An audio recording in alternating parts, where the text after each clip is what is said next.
Okay, we're going to get started. So we're going to begin a panel discussion, and I'm going to introduce, we're going to have 4 short presentations, and then we will gather those 4 presenters and 1 additional person for a panel discussion at the end. For those of you who arrived early, thank you for helping us rearrange the tables. You didn't know this was going to be that interactive. So our 4 speakers, first we're going to have Evan Mayo-Wilson, who's from the Department of Epidemiology, Center for Clinical Trials. Then second, we're going to have Albert Wu from the Departments of Epidemiology, International Health, Medicine and Surgery, and also the Carey School of Business here at Hopkins. Then third, we will hear from Elizabeth Stewart in the Departments of Mental Health, Biostatistics. Fourth, we'll hear from Claire Snyder from the Departments of Medicine, Oncology, and Health Policy and Management. And joining us all together is our visiting scholar, Joe Capilleri, who comes here having arrived here from 2 floors down from having given just a great lecture. City University of New York, earned his MS, a PhD from Cornell, and his MPH from Harvard. What we're going to do is hear from each of the 4 presenters for a short presentation, and then the 5 are going to come up and lead a panel discussion.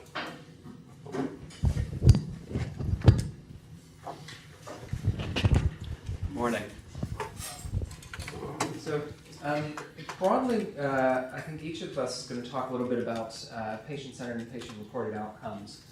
And I think what you hear today is that each of the different people in this group has a slightly different perspective because we're working on kind of different aspects of this problem. I wanted to pick up a little bit on what Joe was talking about this morning for some of the people who were there, and talk a little bit about the use of patient-reported and patient-centered outcomes in evidence synthesis, which is something that our group here works a lot on and something that I've been working on before moving here. And so I'll tell you a little bit about the work that we're doing now and about some of the other projects that I've done in this area. So the first thing I want to do is acknowledge some of the people here who are working on one of the projects I'll talk about, which is using multiple data sources for meta-analysis and systematic reviews, particularly Kay Dickerson, Tenjigley, and I don't see Susie in the audience, but there are a number of the investigators on this here. And I'll also tell you a little bit about a couple of projects that I'd worked on previously with different guideline development groups in the UK, guideline groups focused on psychosis, bipolar disorder, and social anxiety. So the number of challenges when we're using any type of outcome, and I think they're particularly important when we're looking at patient-reported and patient-centered outcomes in systematic reviews and meta-analyses. One of the problems that we have in synthesizing evidence from lots of different trials is that trials often report different outcomes. And I'll get into why that's a particular problem in a moment. And we've gone, as a result of having lots of different outcomes and lots of different reports of trials, many opportunities for reporting bias, which I think are particularly acute for patient-reported outcomes. So we get these opportunities for reporting bias when there are multiple reports of one trial, when within trials the study might measure different domains and there might be different measures within each of those domains. And I'll come to this last problem towards the end of this. There's often a poor correlation between patient-reported outcomes, and that's something that Joe kind of touched on in the last talk, and I'll show you some data that we have about some mental health measures. So we've got this problem in systematic reviews and meta-analyses that relates to developing clinical guidelines about using data from multiple sources. And one of the things we're doing in this MUDS project is looking at the extent to which different reports about trials include patient-centered outcomes about effectiveness and harms. One of the things that we're finding in this study that I'd be happy to go into a bit more as we get to the discussion is that this harms issue is really underreported in published literature. And we're doing a lot of digging through different sources of data about clinical trials to find out more about harms in drug studies.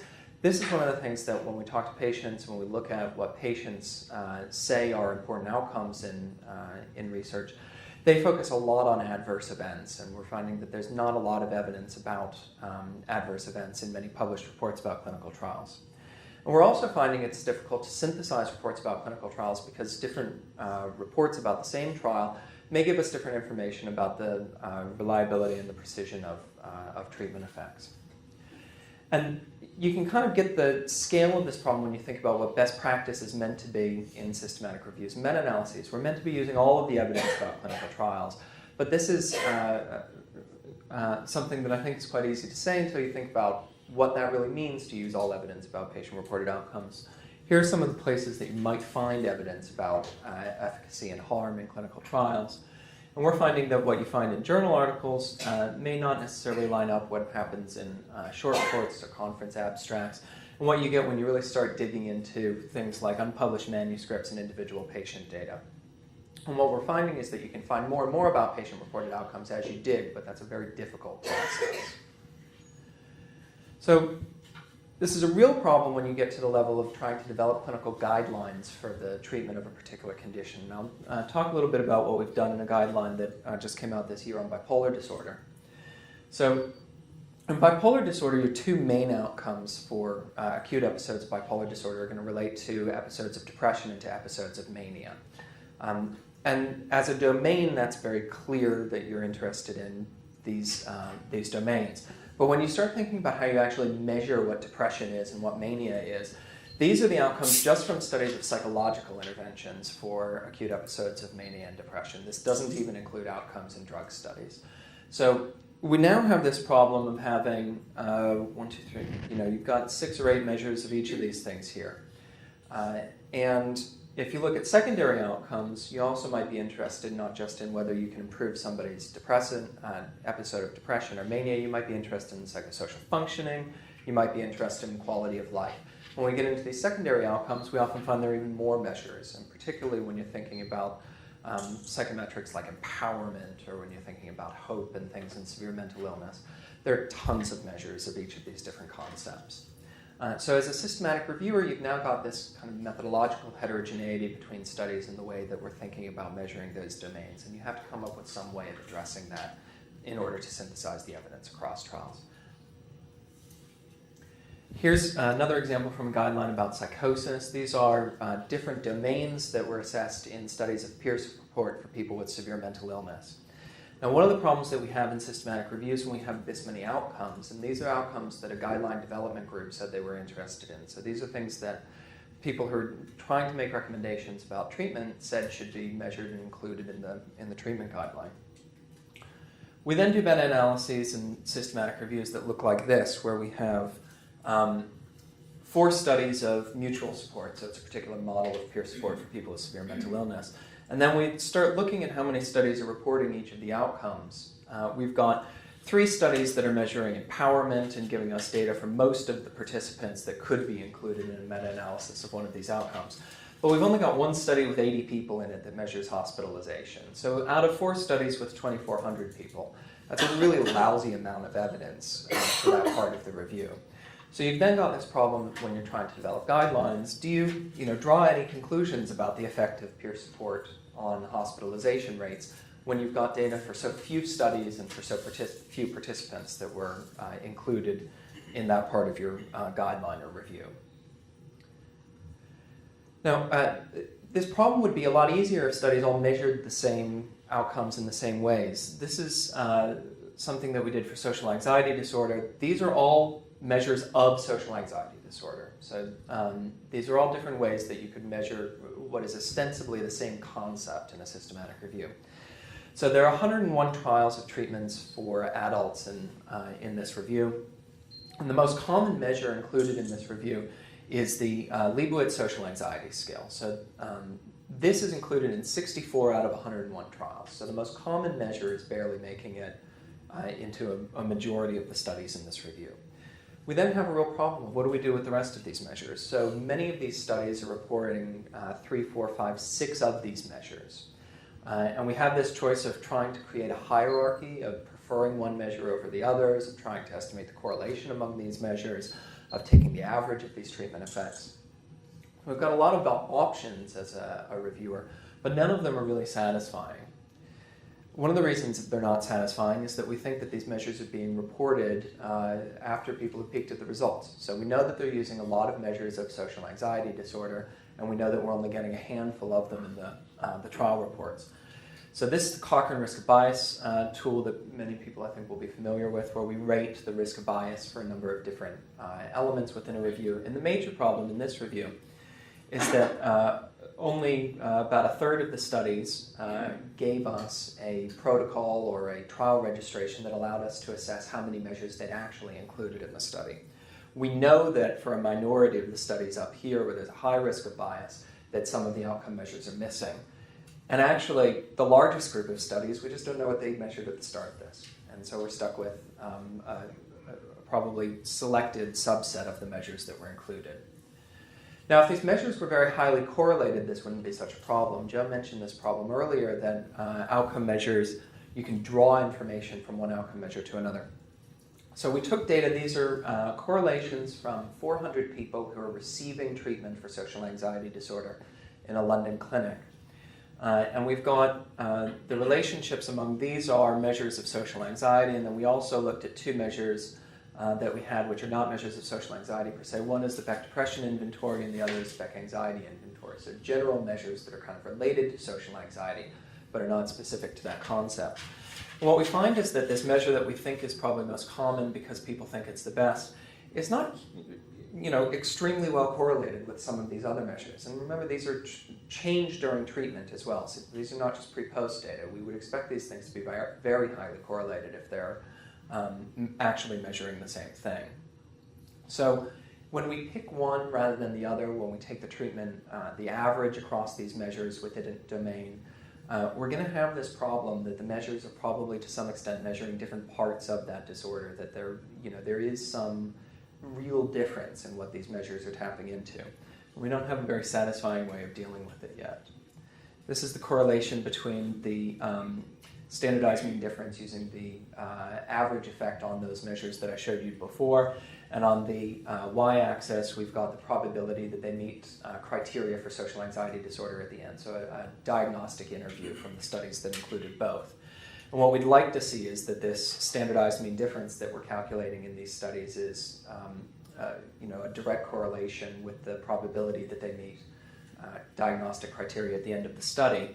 And we've got the regression line and a confidence interval going down the middle here, but what we find are that the studies and the actual data points don't line up very well with our best regression estimate here. So we're trying to measure the same thing in a lot of different ways, but our measures of these things don't line up very well. We're drawing clinical inference and making clinical guidelines on the basis of these things, but it looks like we're actually doing a fairly poor job of measuring some of the constructs that underlie this. I think one of the ways that we could get around this problem is to start developing core outcome sets. That's something that I'm happy to kind of come back to at the end of this. We've got this problem that begins with trials that are looking at the same things but using different measures, or sometimes not even measuring the same thing. We've got to synthesize those trials in systematic reviews and meta-analysis, and then we've got to make clinical guidelines on the basis of them. And if we're not starting with an outcome set that's comparable across all of those trials, at every step in that process, our efforts to make sense of all of this information are really being undermined. So in conclusion, I think inconsistent assessment of patient-reported and patient-centered outcomes is contributing to bias and to a great deal of research waste. It's probably also contributing to incorrect inferences about the clinical implications of trials. I think one of the ways that we need to get around that is to start developing core outcome sets for the measurement of these types of outcomes. That is my email for people who don't have it, but it's also on all of the advertising about this. And I think some of the other folks here have been involved in core outcome sets in clinical trials in different areas, and so it'd be interesting to see what perspective other folks have on it. So I'll take a question or two now and then turn it over to Albert if there isn't anything else.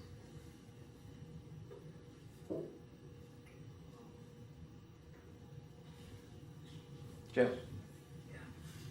Thank you. It was very nice, and it stimulated my thinking about not only efficacy but safety outcomes, right? In a medical setting. So, what happens when their trials are often reporting different outcomes, not only in efficacy, but those same trials devoted to efficacy and published on efficacy also have some safety, not all safety. The problem is even more extreme when it comes to safety outcomes. how that may be related to these psychiatric scales that I agree entirely. It's one of the things that we've been thinking about with MUDs quite a lot, because there are, for those of you who don't do drug research, there are ways of measuring spontaneously reported safety outcomes in clinical trials, which then get coded using these systems that are required for reporting to FDA. And what gets spontaneously reported is very problematic, because you're not necessarily asking everybody about it.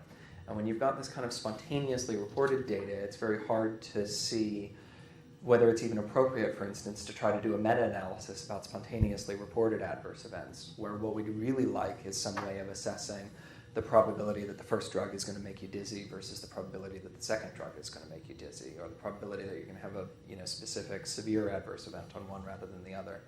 I think as I think you're suggesting, that the problem again is a very fundamental one, that we're not assessing that systematically in the first place. And so once we get to the point of trying to do meta-analyses or systematic reviews, we're so far downstream from the problem that it's probably intractable at that point. Thank you. Great. Well, I'll turn it over to Albert.